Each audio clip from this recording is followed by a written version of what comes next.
राज्य महिला आयोग की अध्यक्षा बबीता चौहान ने ताजनगरी आगरा में सर्किट हाउस में जन सुनवाई की।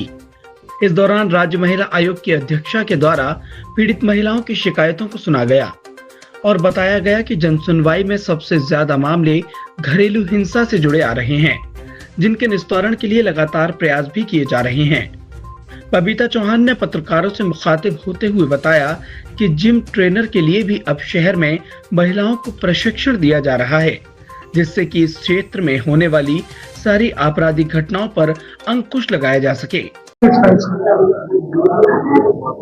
सुनवाई आज उद्देश्य है मेरा कि जितनी हमारी पीड़िता है, क्योंकि हमारे यहाँ महीने में 2 बार सुनवाई होती है और जितने हमारे पास केस आते हैं उनसे संबंधित अधिकारी हमारे यहाँ सब मौजूद रहते हैं और जितने जो भी समस्याएं हैं हम कोशिश करते हैं कि उनका तुरंत की तुरंत निस्तारण कराएं।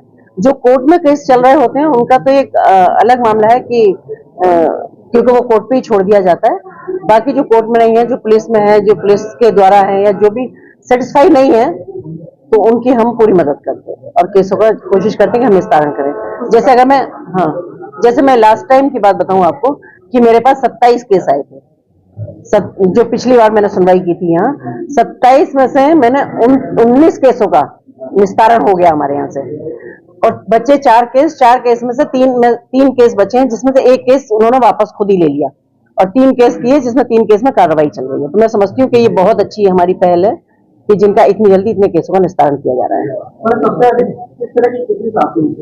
नेचुरली सभी तरह के आते हैं, लेकिन घरेलू हिंसा के बहुत आते हैं और महिलाओं से क्योंकि महिला देश की आधी आबादी है, 12.5 करोड़ की आबादी महिलाओं की है उत्तर प्रदेश में, तो निश्चित रूप से हर फील्ड से जुड़े हुए हैं। पर घरेलू हिंसा से बहुत सारे केस हैं कि जो यहाँ आते हैं।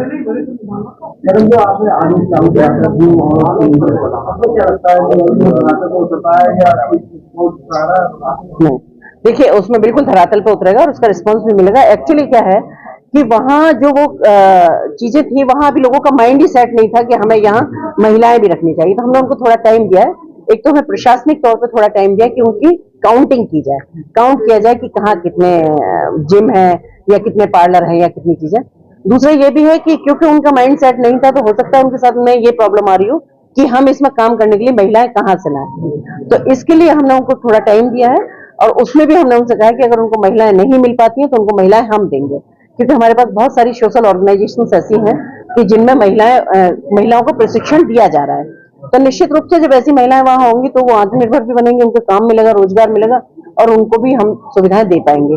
उसके बावजूद भी अगर प्रशिक्षित महिलाओं की कहीं कोई कमी आती है तो हमने डिसाइड किया है कि हम ऑर्गेनाइजेशंस के थ्रू या हम जैसे भी कोशिश कर सकते हैं तो हम इस तरह के कुछ और प्रशिक्षण केंद्र हम खोलेंगे जिसके थ्रू हम महिला वहां से निकाल पाएंगे। तो इसलिए हमने थोड़ा सा टाइम दिया है।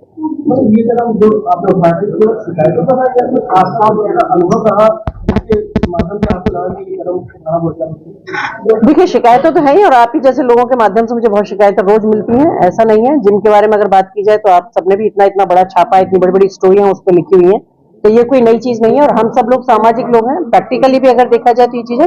दूसरा एक ये भी है कि महिलाओं की सुविधाओं के साथ साथ हम महिलाओं को आत्मनिर्भर बनाने की भी बात कर रहे हैं, महिलाओं को रोजगार देने की बात कर रहे हैं। अगर आप आगरा में बैठे, अगर आगरा की भी बात की जाए, बहुत कम संख्या में बताऊंगी कि अगर यहाँ 100 जिम भी होंगे, अगर 100 में हम 2 महिलाओं को भी वहां कर देते हैं तो हम 200 महिलाओं को आत्मनिर्भर बना पाएंगे।